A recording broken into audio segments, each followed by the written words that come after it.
Gracias, Caro. Como siempre, a nombre de la Casa del Viaje y de Berenice Lozano, les damos la bienvenida hoy para realizar nuestro viaje en Alemania.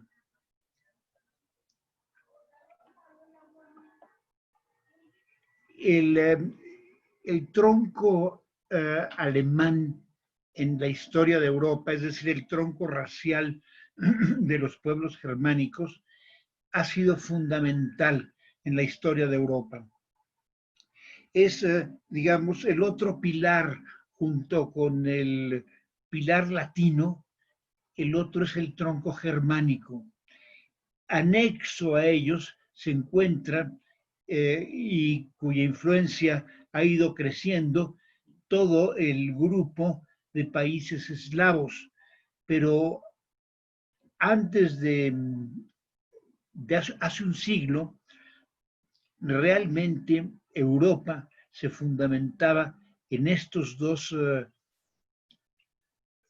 grupos o pueblos que tenían un origen puramente latino, bueno, no puramente, sino mayor parte latino y otros de mayoría germánica. La fusión de estos pueblos, que nunca ha sido total, es la que ha dado parte de esta variedad a Europa, que sigue siendo algo sorprendente.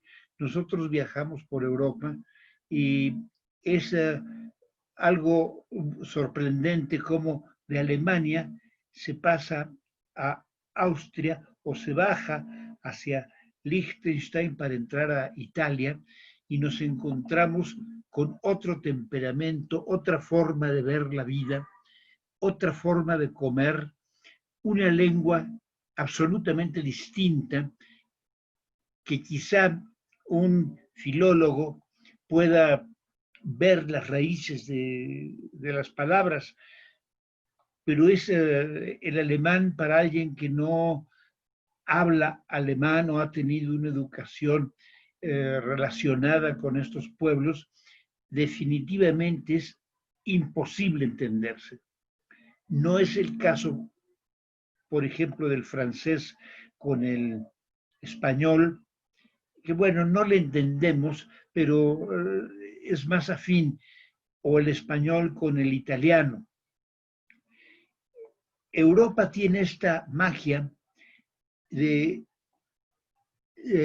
poder salir de un país y entrar a otro país, por ejemplo, salir de Alemania, entrar a los Países Bajos y encontrarnos con una cultura, con formas de vida, costumbres, alimentos, una lengua. El holandés es una de las lenguas más difíciles de entenderse de toda Europa. Y llegamos a Bélgica, otra manera de pensar, otra manera de actuar, de comportarse, de ser. Ahora, de todo lo que es el tronco étnico germánico, Alemania es el corazón. Alemania ha estado presente en la vida de Europa pues desde el Imperio Romano. Toda esta parte de Alemania fue parte del Imperio Romano. Y aquí tenemos la región de Sajonia, que ya no llegaron los romanos, y su temperamento, su comportamiento es distinto, son más austeros.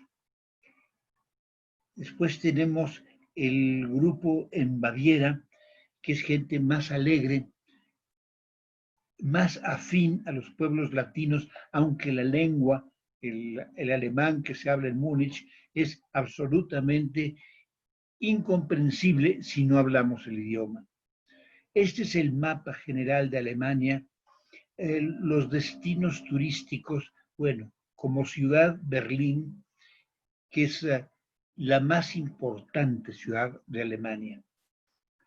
Todas las otras ciudades como Colonia, como Frankfurt, con toda su importancia comercial, financiera, industrial, Múnich, no se comparan al nivel de ciudad, a la cultura que tiene una ciudad como Berlín y que todavía está relativamente marginada de muchos itinerarios, porque llegar hasta acá es más costoso y más complicado, toma más tiempo. Vamos a comenzar a hacer el recorrido de Alemania con Berlín, con la capital. Esta es la avenida principal de Berlín, la avenida de Unter den Linden, y acá está la puerta de Brandenburgo. La famosa puerta de Brandenburgo, donde muy cerca del límite, donde se cerraba, donde pasaba el muro de Berlín y separaba el Berlín occidental del Berlín oriental. Actualmente esto ya está abierto y forma una de las avenidas importantes de Europa, y que lo fue antes de la guerra. Los alemanes decían que era una avenida mucho más alegre, más vital que Champs-Élysées en París. Yo no las conocí, no puedo decirlo, pero ambas son avenidas que son ejes fundamentales en la vida de las ciudades. Esto es el Reichstag. El Reichstag fue el palacio de gobierno que los comunistas, entrecomillado, tuvieron a bien incendiar para que fueran perseguidos por Hitler. Se cree que realmente quien incendió el Reichstag fue Hitler, y esto lo tomó como un pretexto para perseguir a los comunistas y hacerse el dueño absoluto del control de Alemania. Todavía tenemos este edificio, hay algunos edificios que se conservan, unos como museos, otros como oficinas y otros simplemente como reliquias de la época anterior a la Segunda Guerra. Si me preguntan cuál es lo más importante, vamos a suponer, alguien que no dispone de tiempo y dice, tengo un día para ir a Berlín, yo le diría, vete a la isla de los museos. Es un conjunto de museos, como el Bode, que es este que está en el nuevo museo, el viejo museo de arte, el museo de Pérgamo, que es una joya. Todos estos museos están impresionantemente bien montados, con ese esmero que tanto nos hace admirar del pueblo alemán cuando toman en serio las cosas. Y todo lo que hay que ver en estos museos, que aunque no se compara, por ejemplo, las colecciones de pintura, en Berlín no hay una colección de pintura que se pueda comparar a las colecciones que hay en el Museo de Historia del Arte de Viena y en el Palacio de Belvedere en Viena, por poner una ciudad que se considera, entrecomillado, hermana. Viena es una ciudad mucho más aristocrática, con un acervo de edificios y palacios y avenidas grandiosas que no tiene Berlín. Pero Berlín tiene una vitalidad que no tiene Viena. Es una ciudad vibrante, con esa mezcla de modernidad. Es el centro palpitante de toda Alemania. Y no hay ciudad alemana que se le pueda comparar. Y como comentaba, todavía hay itinerarios que pasan del lado de Berlín, que no la incluyen para no tener que ir hasta allá. Pero es la ciudad más importante de Alemania. Si pueden vigilar y decidir un itinerario, fíjense que incluya Berlín, porque es no el alma de Alemania. Alemania tiene muchas almas, pero como ciudad, como gran ciudad, es la capital alemana por excelencia. Perdón, me estoy regresando. Este es el nuevo museo. El museo nuevo es un museo famoso principalmente por que ahí está Nefertiti. La gente que viene o que va desde América y de Oriente y de muchas partes del mundo visitan el Museo Nuevo para ver el busto de Nefertiti. Esta escultura egipcia tan maravillosa que sigue siendo motivo de controversia. Estaba viendo un artículo del director de todo el Instituto de Arqueología de Egipto, decía que tiene pruebas de que el Nefertiti fue robada de Egipto. Y todavía hay peticiones y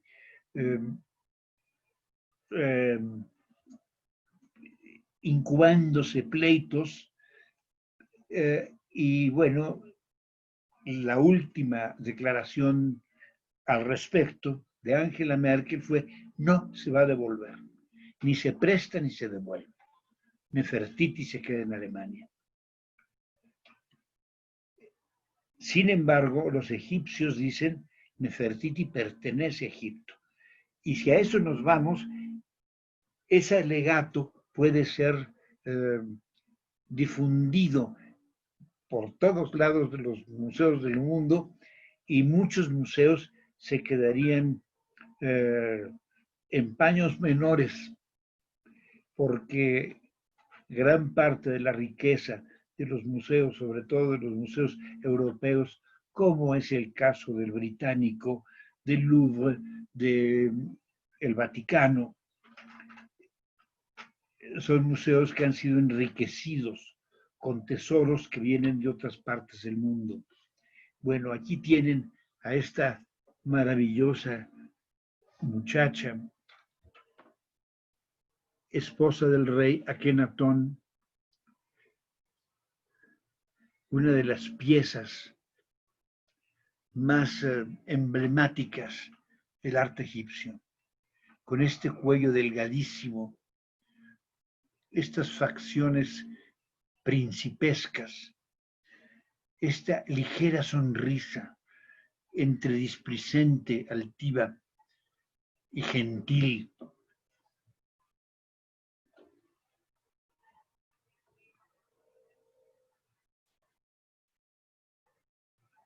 Es la estatua más bella, el rostro más bello de todo el antiguo Egipto, la reina Nefertiti. Y entendemos cuando estamos frente a ella por qué Egipto sufre, llora por la ausencia de su princesa, y de lo que se dice y se está preparando todo un juicio donde quieren contratar abogados del más alto nivel, como los que se contrataron para rescatar a la muchacha de oro que me contabas el otro día, Mari Carmen, de la película de esta mujer que se rescata del Museo de Viena, el Klimt, que se rescata para llevárselo a la dueña auténtica y que actualmente se encuentra en Nueva York. y que lo defendieron como perros rabiosos los vieneses. Y a fin de cuentas lo perdieron. Esperan los egipcios rescatar a su Nefertiti. En el Museo Nuevo hay muchos tesoros, como este cofre cubierto de hoja de oro egipcio, y estas estatuas. Este es parte de una urna funeraria.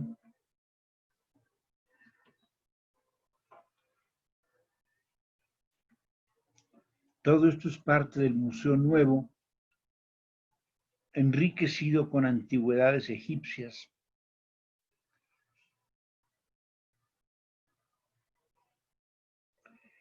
A veces me preguntan por qué hay tantas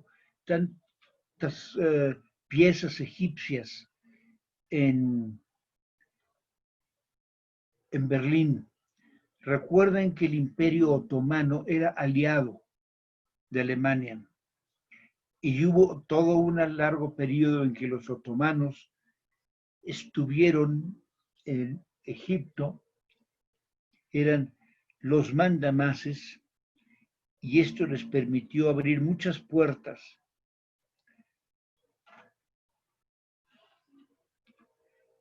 Este es el Museo de Bode, en la isla, es el final de la isla de los museos.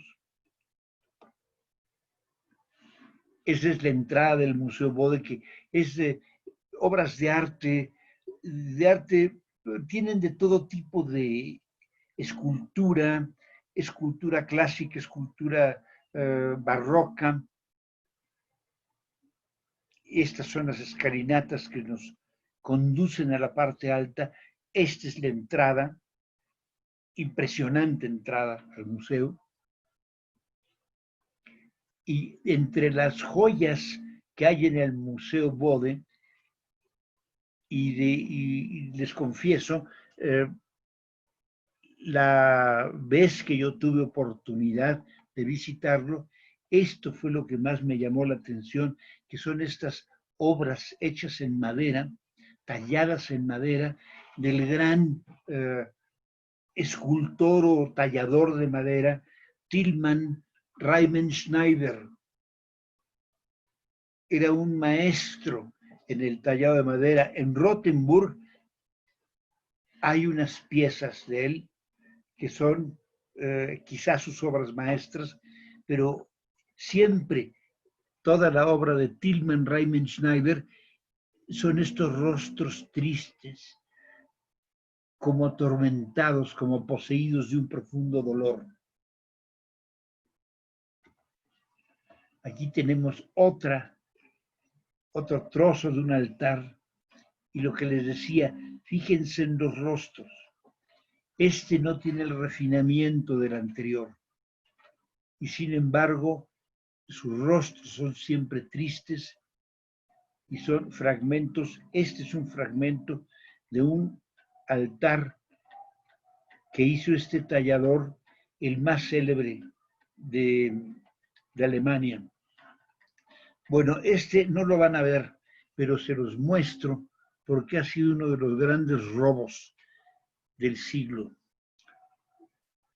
Es una moneda, es más o menos medio metro de diámetro, de oro de 24 quilates, con un peso de más de 100 kilos. Y el robo fue de lo más simple. No fue de esos robos que merecen ser filmados con una serie de actores brillantes. No, parece ser que fue un robo de lo más inocente. Extrajeron esta moneda, considerada la moneda más grande del mundo, una moneda de $1 millón canadiense, acuñada en 2007. Como todas las monedas canadienses, tienen el grabado de Isabel II. atraparon a los ladrones, pero la moneda nunca se encontró.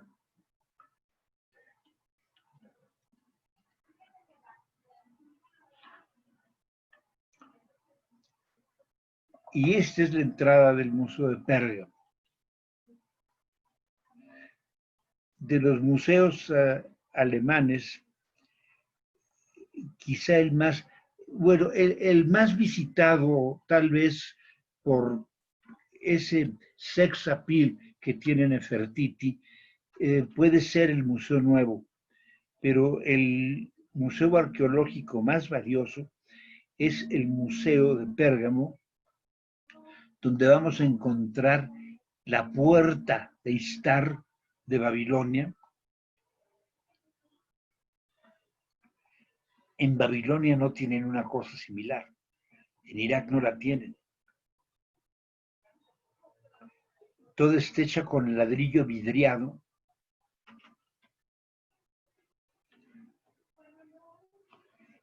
Y esta es una de las calles de Babilonia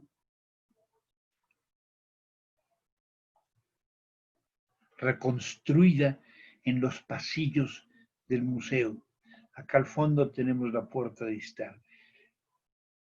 Siempre que llega uno aquí es asombroso. Y bueno, es típico de mucha gente se indigna. Esto lo deberían de devolver. Es una discusión, no sé si algún día progrese. Hay cosas que progresan, porque de hecho hay tratados que hablan de que ciertas cosas pertenecen al legado cultural de los países donde fueron extraídas y donde fueron, entrecomillado, compradas, porque muchas de estas obras, todo lo que hay de antigüedades babilónicas y asirias, incluso sumerias, del actual Irak, es porque en Irak estaba dominado por el Imperio Otomano y los otomanos eran aliados de los alemanes y los alemanes tenían puerta abierta para entrar a todas las ruinas y a todos los sitios arqueológicos del antiguo Irak. Y no sé si los compraron o hicieron algún pacto o algún soborno, como ha sucedido en México. En el Museo Británico hay unas piezas de Yaxchilán. Bueno, hay piezas de Yaxchilán que no se sabe cómo llegaron ahí y que seguramente estuvo involucrado alguno de los gobernadores o algún funcionario muy alto que recibió un soborno importante para permitir que se extrajeran estas piezas. Lo mismo ha de haber sucedido con esto. Y este es el tesoro máximo arqueológico.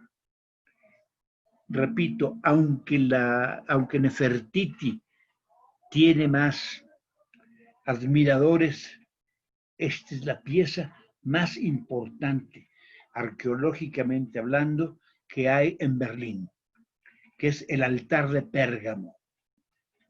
Materialmente se trajeron todo un altar, todo un templo de Pérgamo, Turquía, eran otomanos, aliados de los alemanes. Alguien se ha de haber hecho rico al permitir que todo este tesoro saliera de su país. Y los turcos actualmente se duelen. Vamos, es un tema que no se puede tratar con ellos, igualmente que el Nefertiti, es un tema que no se puede tratar con el director del Departamento de Arqueología de Egipto.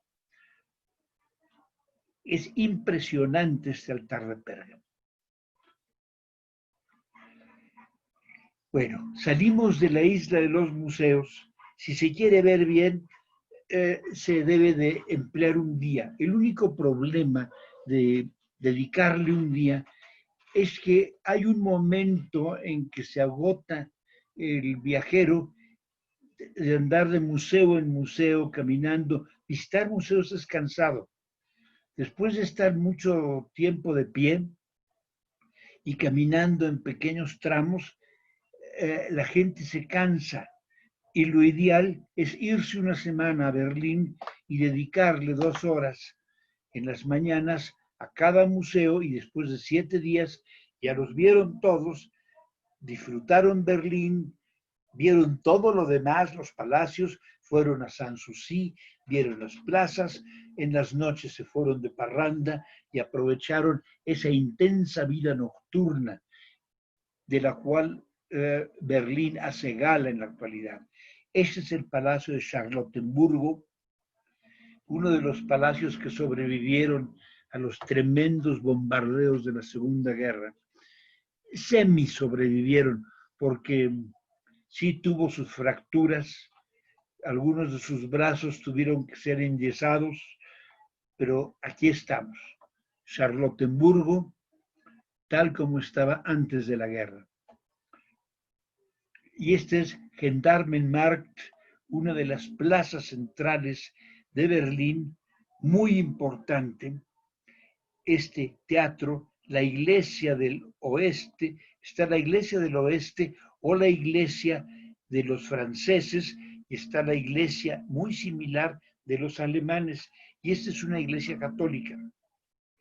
Y la de los alemanes es igual, o casi igual, pero es una iglesia protestante.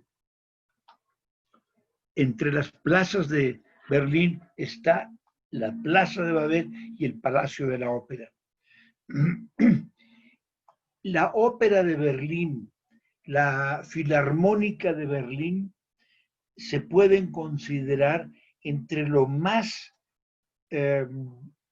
perfecto en interpretación musical que hay en el mundo.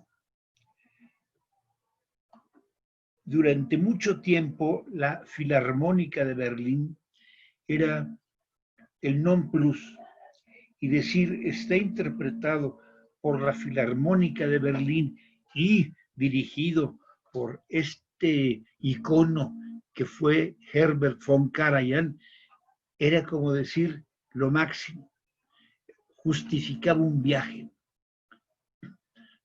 Hay quienes dicen, y no voy a decir nombres, que von Karajan siempre fue muy teatral, demasiado romántico, entrecomillado, y cerraba los ojos y textualmente, no dicho por mí, estoy citando a alguien cuyo nombre no puedo repetir. Bueno, sí lo voy a decir. Lo siento, Berenice. Mauricio, el hijo de Berenice, que es de música, sabe como no conozco a nadie que sepa de música. Él ha dirigido la dirección escénica, obras en Bellas Artes, las bodas de Fígaro en Zagreb. Vamos, es alguien que sabe de lo que está hablando. Dice que le molesta de von Karajan, que reconoce el nivel impecable de sus interpretaciones, pero esa actuación de que cierra los ojos como para que la gente diga, wow, ¿cómo siente este hombre la música? Que es algo que le choca. En fin, estoy citando, espero no tener problemas en la casa del viaje, pero se los comunico. Repito, regreso a donde estábamos. Sigue en nuestra fecha, en nuestros días, siendo cualquier interpretación de ópera de Berlín o de la Sinfónica de Berlín una garantía de perfección, lo mejor de lo mejor. Y a veces hay interpretaciones que quizá nos gusten más por la Sinfónica de Londres o la de Viena o la de Chicago, o la de Nueva York, que son grandes orquestas. La de Chicago es de las grandes orquestas. En ocasiones ha sido considerada la más perfecta orquesta del mundo. En fin, son como 5 o 6 orquestas, entre las cuales está la de Berlín, que es, repito, una garantía de perfección y de tener un espectáculo llevado a su mayor belleza, a su mayor calidad. Y este es, saliendo de Berlín, está la ciudad de Potsdam, y este es el palacio de Sanssouci, que perteneció a Federico II el Grande, y que fue un sitio de grandes fiestas y grandes conciertos. Federico el Grande, él era músico, él interpretaba música. Salimos de Berlín. Hay otras cosas que ver en Berlín. Por ejemplo, todas las calles de los hippies que están llenas de graffiti. Hay algunos que son verdaderos museos de arte moderno. Pero en fin, podríamos dedicarle una sesión a Berlín, como le podemos dedicar 2 sesiones o 3 sesiones a Viena o a Roma o a París. Salimos de Berlín, nos vamos hacia el sur, llegamos a la ciudad de Dresden. Esta es la iglesia de Nuestra Señora en Dresden. Dresden fue también bombardeada sin piedad en la Segunda Guerra. Parece ser que la iglesia de Nuestra Señora fue bastante respetada por las bombas, no así el Palacio de Schwinger. Esto es gran parte reconstruido y es el palacio más importante de Dresden. Cuando se visita Dresden, normalmente llevan a todos los viajeros a Meissen, que está muy cerca, a que vean la fábrica de porcelana de Meissen. Salimos de Dresden y entramos a la región. Todo esto era Berlín, todo esto era Alemania Oriental. Hay todavía muchos viajeros que conocieron Alemania cuando estaba dividida y se perdieron de algunas de las ciudades, como es el caso de Erfurt, que a mi gusto es la ciudad más bella de lo que era la Alemania. Bueno, Dresden es una gran ciudad. Haciendo a un lado Dresden, la ciudad de Erfurt es otra de esas ciudades llena de callecitas, de puentes antiguos, con un ambiente, con una atmósfera alemana de ciudad de cuento. El puente Kramer, la calle que permite pasar en medio de las residencias. Vean nada más la diferencia. Este es un puente que tiene edificaciones de un lado y del otro, todas ordenadas, todas impecables, y si la comparamos con el puente Vecchio de Florencia, ahí se ve el contraste de los espíritus. El italiano casi caótico, como es el Ponte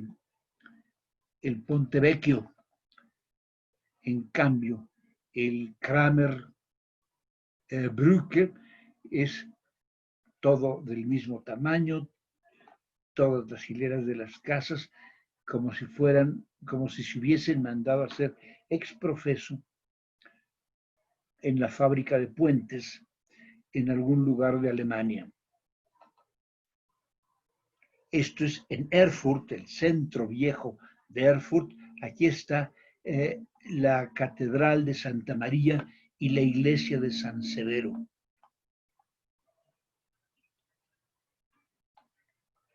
No sé, y hago un paréntesis, si les mencioné cuando estábamos en Italia, en Nápoles, de visitar la iglesia de San Severo.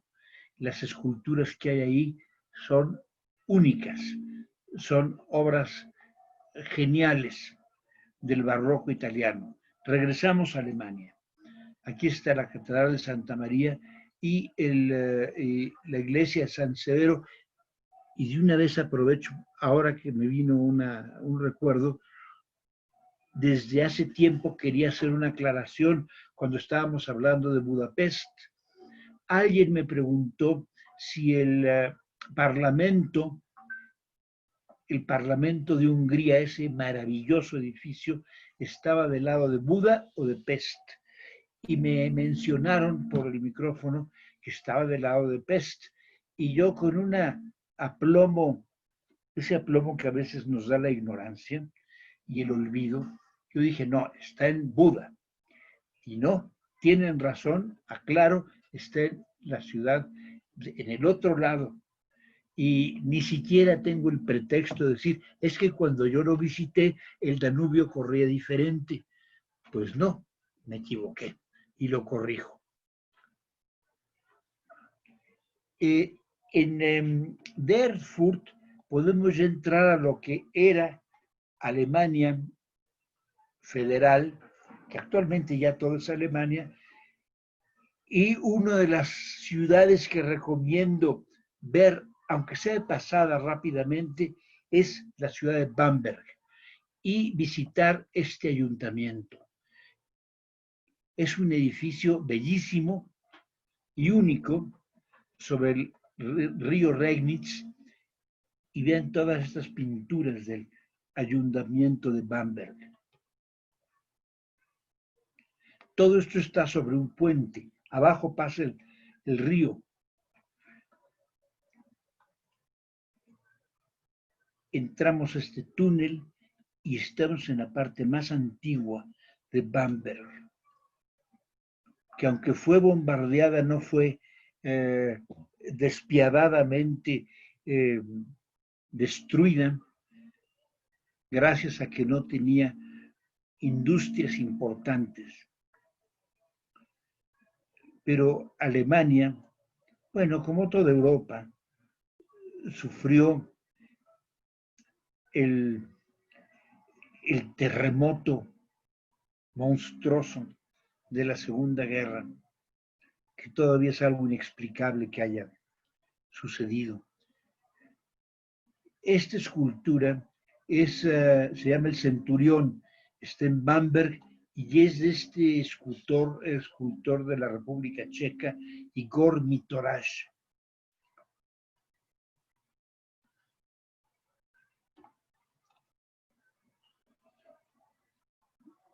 Bueno, para los amantes de Wagner, este es el teatro emblemático de Wagner, que es el Festspielhaus en Bayreuth. Aquí se estrenaron El Anillo de los Nibelungos y algunas de las obras más importantes de Wagner. Es un teatro que él mandó a hacer con el apoyo de Ludovico II. No es un teatro llamativo por su belleza. Hay muchos teatros en el mundo muchísimo más bellos, pero este fue el teatro diseñado, ideado por Richard Wagner como la sede de su obra y concretamente del Anillo de los Nibelungos. Este es el interior del Festspielhaus. Como pueden ver, es bastante simple. No hay pasillos entre las butacas. Da cupo para 1.900 personas. La orquesta está escondida aquí atrás. En el momento, desgraciadamente, yo nunca he tenido la oportunidad de asistir a un ciclo del Anillo, conozco el teatro vacío, sin ninguna representación. Conozco gente que ha ido y es una experiencia, sobre todo quien tiene alma wagneriana, les cambia la vida, según cuentan.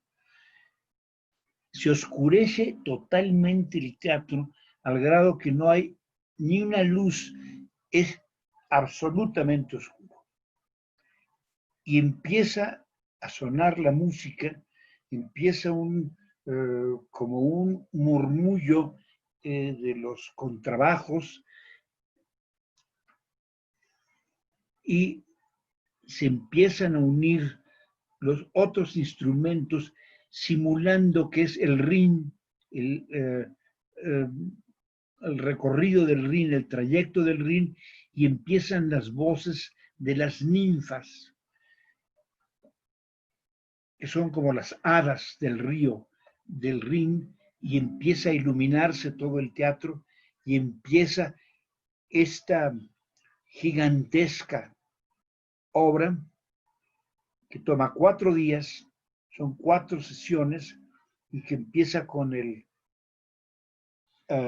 oro del Rin, continúa con la Valquiria, después con el Siegfriedo y termina con el crepúsculo de los dioses, con un final que puede ser como final de fondo cuando Dios nuestro Señor decida terminar con el mundo. Es de estas músicas apoteósicas, gigantescas, típicamente wagneriano. Fuera de...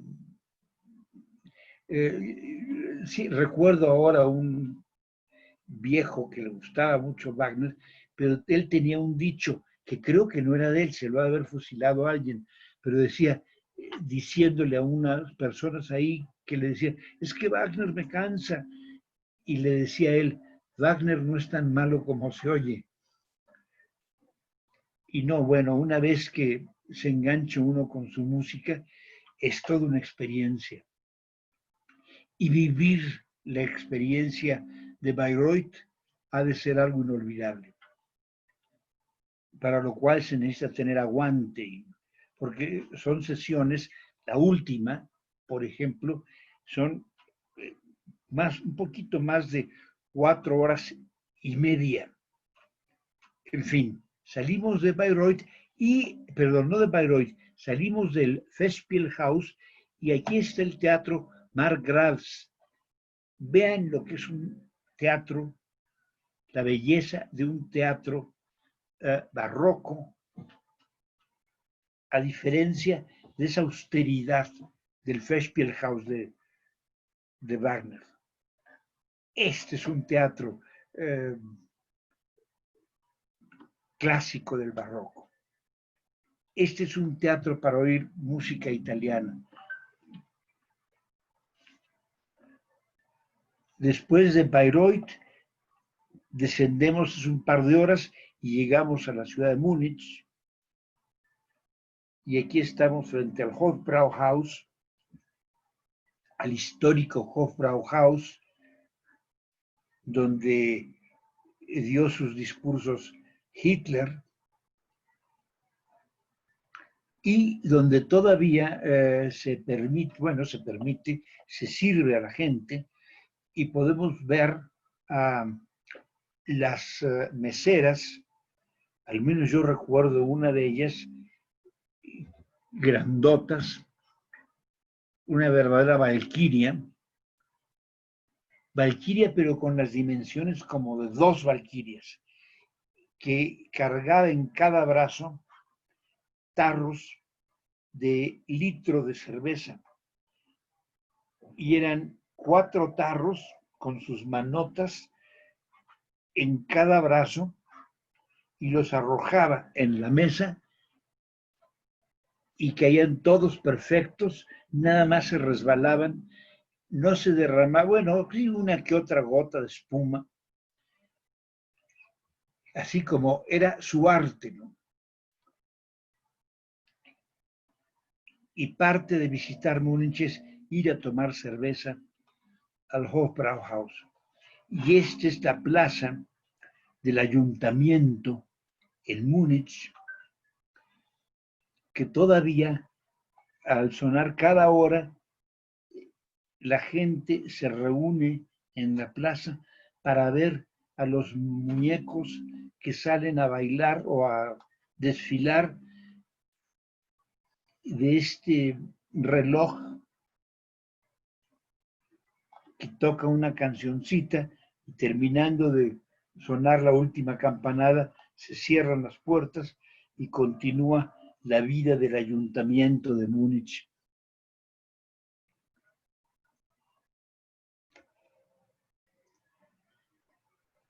Yo diría que después de Berlín, la segunda ciudad importante, culturalmente importante, y que considero indispensable visitar en Alemania es Múnich. Esta es la iglesia de Santa María.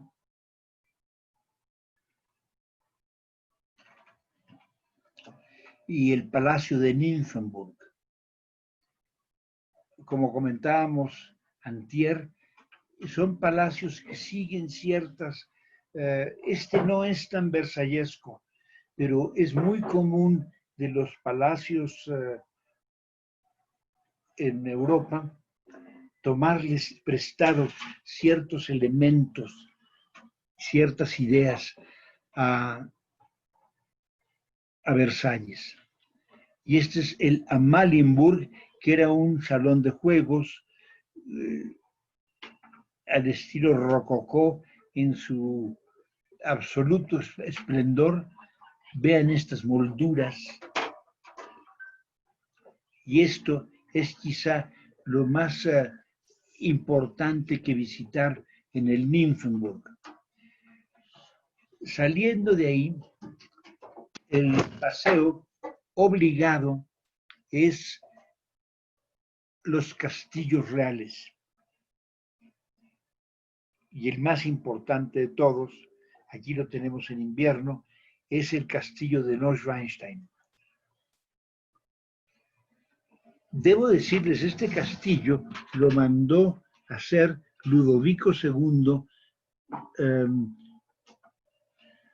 a mediados fines del siglo XIX. Y este castillo tiene elementos medievales.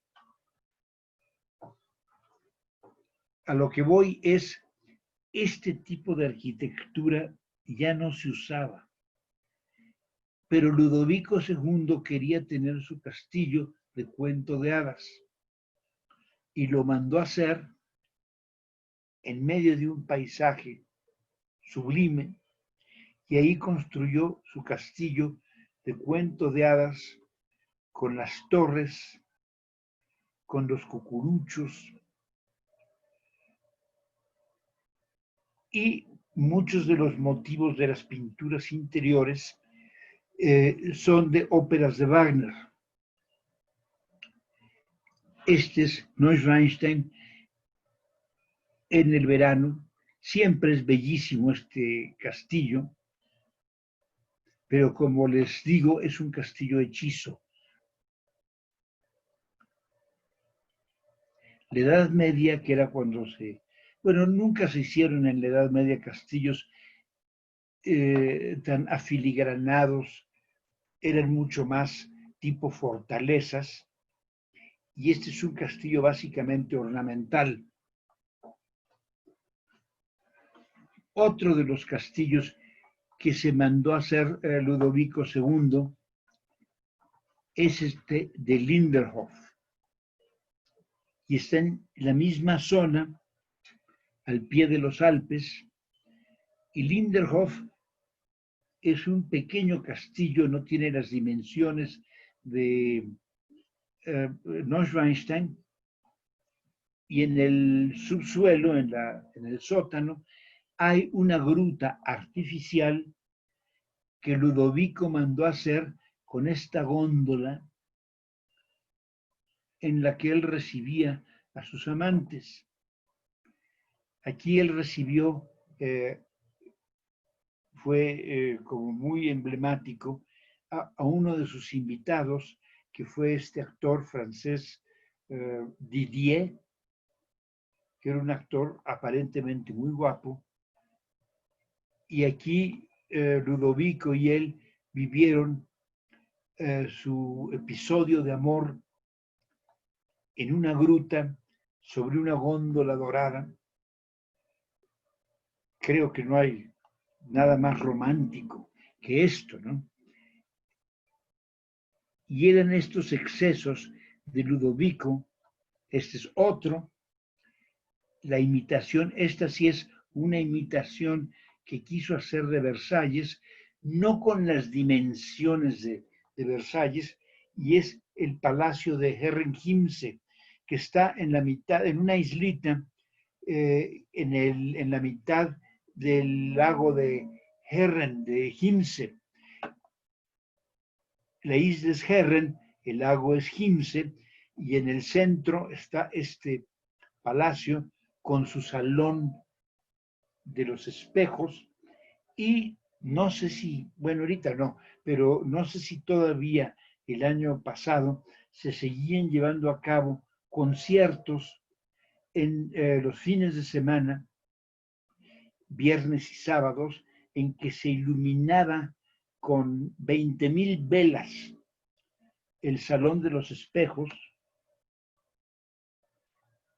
y músicos y la gente que iluminaba las velas y todos vestidos a la usanza de la época de Mozart. Y no necesariamente tocaban obras de Mozart, pero eran emblemáticos estos conciertos. Y los llevaban en las lanchas y bueno, pues era un espectáculo que tuvo mucho éxito y mucha audiencia durante décadas. Los castillos de Neuschwanstein, de Herrenchiemsee, pero sobre todo Neuschwanstein, es el punto de partida de lo que se le llama la ruta romántica.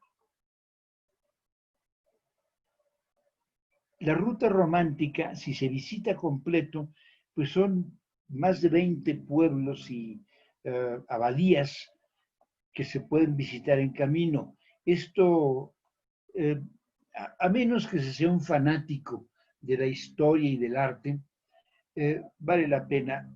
Generalmente hay mucho repetición, y lo que se suele ofrecer al turista es en un día ir desde Neuschwanstein hasta Würzburg, o bien desde Múnich, salen temprano, hacen la ruta romántica y terminan en Würzburg. Es más interesante hacerlo en 2 días, porque se puede saborear más. Pero si lo quieren hacer completo, les va a tomar 4 días y van a acabar encastillados. Va a ser otro castillo y otra abadía y cosas similares. Entonces hay que ser selectivos. Sin embargo, es muy importante como paseo, es uno de los highlights, de los paseos fundamentales dentro de Alemania. Aquí tienen Rothenburg, no Rothenburg, sino Rothenburg, una iglesia rococó que está cerca de Neuschwanstein, es de las primeras escalas. Ya esto es de fines del barroco, poco antes de que se acabara toda esta ornamentación. Ya esto ya llega a unos niveles de, perdonen el término, como de pastelería, y se rompe con todo esto y empieza el neoclásico, que es mucho más sobrio. Ahora, en Alemania hay algunas obras como Otto Beuren, el mismo Rothenburg, que sí vale la pena verlas, porque son muy bellas a pesar de su exceso. Y vean, este es el pueblo de Nordlingen. Está amurallado. El pueblo se puede caminar. Es más, hay que caminarlo. Pueden pernoctar aquí para poder hacer una caminata completa, meterse en las callecitas y saborear el embrujo de este pueblo extraordinario. Nordlingen y Rothenburg son los dos pueblos. Bueno, Rothenburg es una ciudad, pero son los dos sitios que no hay que perderse en la ruta romántica. Y este es Rothenburg, que es otra ciudad de cuento, cuando por alguna razón se ha tenido que demoler alguna casa, la que se construye sustituyendo tiene que ser con los planos idénticos de la que estaba anteriormente. Pero casi toda la ciudad se ha mantenido, nunca fue un centro industrial, no fue bombardeada, entonces es como una reliquia Rothenburg y vale la pena pernoctar aquí para poder visitarla con toda la calma, a pie, llegar al ayuntamiento, entrar a la catedral, ver las obras de Raimund Schneider y después continuar hasta Würzburg como remate de la ruta romántica y visitar el palacio episcopal o la residencia episcopal. Aquí también había príncipes, arzobispos, como en Salzburgo. Es muy impresionante este palacio.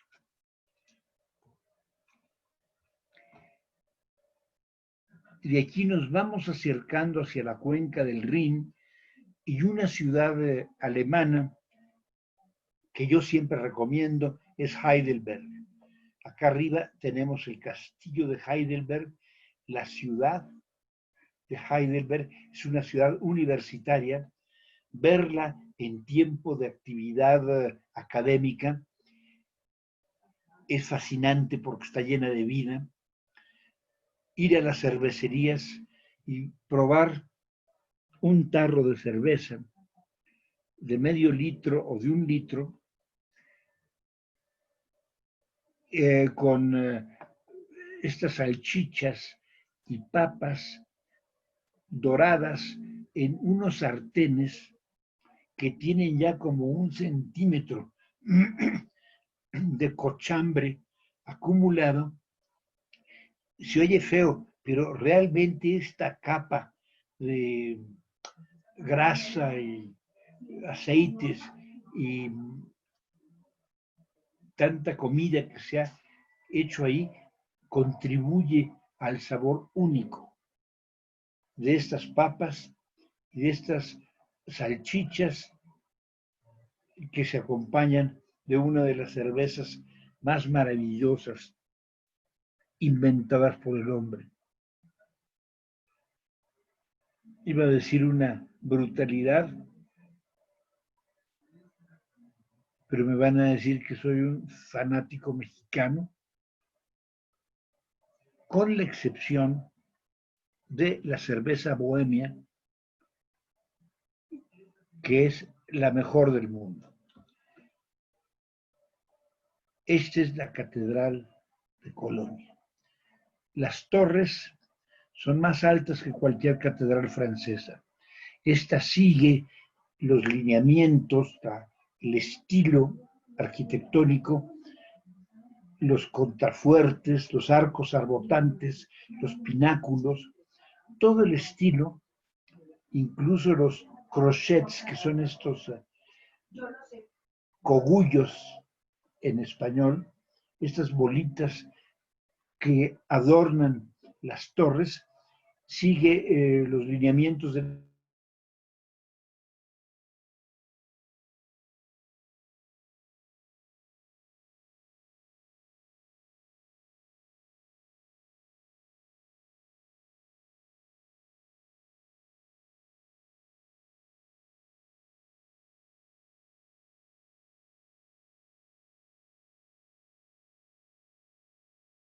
que no se debe de omitir. Esto es el Rin, y ya que estamos en Alemania, es recomendable tomar un paseo por el Rin, aunque sea de un día, para ir viendo los pueblecitos, los castillos y los viñedos a la orilla del río, y si se puede con algún guía que nos vaya platicando las leyendas, porque gran parte de la riqueza del Rin, además de sus castillos y de sus viñedos, son sus leyendas que han dado alimento a tanta música, a tantas historias. Este es el pueblo o ciudad de Rudesheim, donde se vende un vino típico de la ciudad. Hay diferentes tipos de vino, pero el clásico de Rudesheim es ligeramente dulzón, pero también hay vinos secos muy ricos en el Rin. En Rudesheim normalmente los tours preorganizados que van en el barco llegan con toda la gente y ya tienen contratado en algún restaurante la comida, y la comida es bastante mala, todo deprisa para continuar el paseo. Eso es básicamente Alemania. La otra parte de Alemania es su legado. Es decir, Alemania nos ha dejado, sobre todo en ciertas áreas como la música, un legado gigantesco. El mundo no sería lo mismo sin la música alemana. Y dentro de los músicos alemanes, dentro de estos gigantes de la música alemana, pues están Händel y quizá el más grande de todos, Johann Sebastian Bach. Papá Bach, que dejó más de 1000 obras, cantatas, estos oratorios de la pasión según San Mateo, según San Juan, según San Lucas. ¿Qué les puedo decir? La riqueza de la música de Bach no tiene rival. Son muy pocos los gigantes de la música en el mundo que han alcanzado estos niveles de montañas del Everest, como Bach, como Mozart, y bueno, como Beethoven. Sus grandes poetas, este es Hölderlin, uno de los grandes poetas, muy reconocido, muy amado por los alemanes. Él, desgraciadamente, sus últimos años, creo que fueron como 30 años, los pasó presa de una esquizofrenia, cuidado por un carpintero en el pueblo de Tubinga, en la ciudad de Tubinga. A él se deben obras poéticas importantísimas, como es la muerte de Empédocles, todo el suicidio de cómo Empédocles y el por qué se arroja al monte Etna, y Hiperión. Esta es la casita donde murió precisamente Hölderlin. Y aquí tienen a otros gigantes, Goethe y Schiller, que además fueron conocidos, fueron amigos, y son pues los gigantes de las letras alemanas. Y regresando a la música, aquí tenemos, y aunque lo pusimos antier en Austria, porque él pasó la mayor parte de su vida en Austria, y no sé realmente si él se consideraba austriaco o alemán, pero Alemania lo sigue considerando como como un emblema de Alemania. Comenzamos esta presentación con Wagner. Wagner,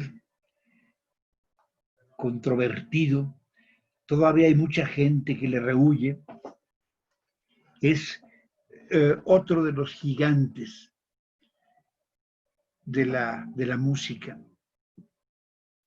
Yo tuve la oportunidad de ver la Valquiria. Yo la había oído, escuchado en disco, pero de verla en Bellas Artes por una invitación que me hizo un amigo, no sé si aquí está Linda Duno, pero si está Linda fue tu papá, me invitó y oímos la Valquiria. Él tuvo que salir y cuando regresó él pensaba que yo no iba a estar ya, que me había ido. No, me la eché completa y me estrujó ver la Valquiria. Es música de dioses, música que se debería de escuchar en las cumbres de los Alpes o en medio del incendio final del universo. Es algo grandioso la música de Wagner.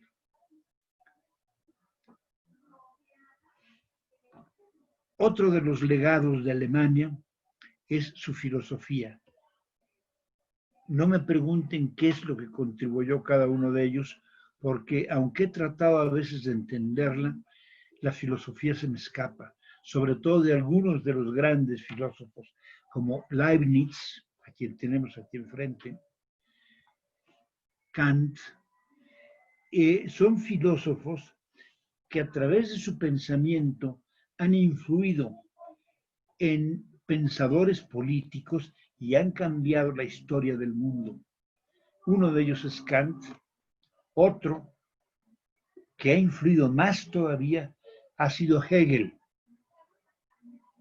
Sin Hegel no hubiera existido Marx y no hubiera existido toda esta idea del socialismo y del comunismo. Y otras cosas. Hegel ha sido fundamental en la historia del pensamiento, incluso en nuestra época. Schopenhauer, que aunque era pesimista, él era mujeriego. A veces lo veo y a veces cuando me levanto y me veo el espejo con los cabellos, siento que podría tener cierto parecido con Schopenhauer. Él es más fácil de leerse que Hegel. Y este hombre que también ha influido muchísimo, sobre todo en el mundo del psicoanálisis, Nietzsche. Nietzsche y Dostoyevsky han sido los pilares de los cuales se ha desarrollado todo este mundo del psicoanálisis. Y con esto terminamos nuestro viaje por Alemania.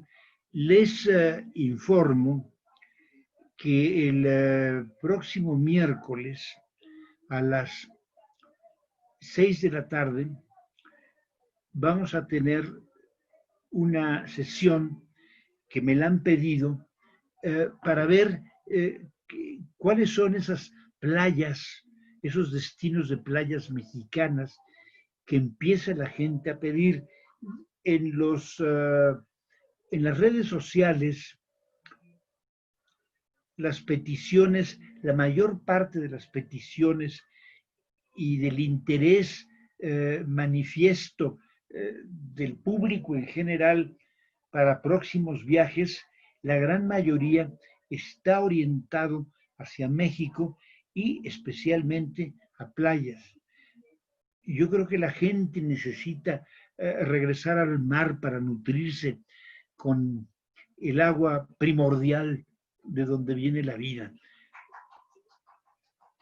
Entonces, vamos a tener una sesión de ayer en 8 a las 6 de la tarde para hablar de playas mexicanas. Los invito. No va a ser una presentación de hoteles y de todo esto, sino simplemente recordar cuáles son algunos de los destinos más importantes que tenemos. También quería invitarlos a que se inscriban a nuestro blog, que ya está en funcionamiento, y bueno, con ello vamos creando más suscriptores y va creciendo el sitio. Les agradezco mucho. Me despido de ustedes a nombre de la Casa del Viaje y de Berenice Lozano.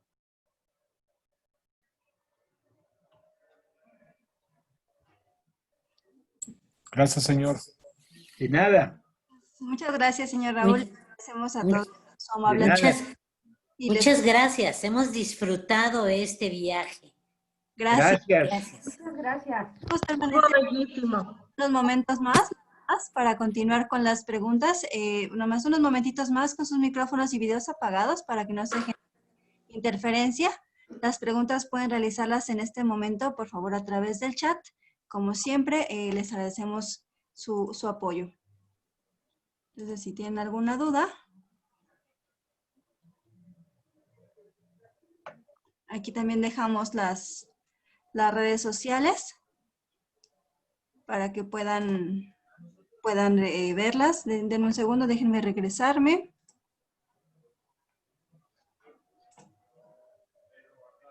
Porque no me deja ver las preguntas. Ahora les vuelvo a poner nuevamente la portada para que puedan ver las redes sociales. A ver si hay alguna pregunta por aquí. Dice, en Múnich, en la iglesia de Santa María, hay una tumba de un personaje muy importante. ¿Quién es? La verdad no me acuerdo, sí sé, pero no me acuerdo. Okay. Nada más he entrado una vez, perdón,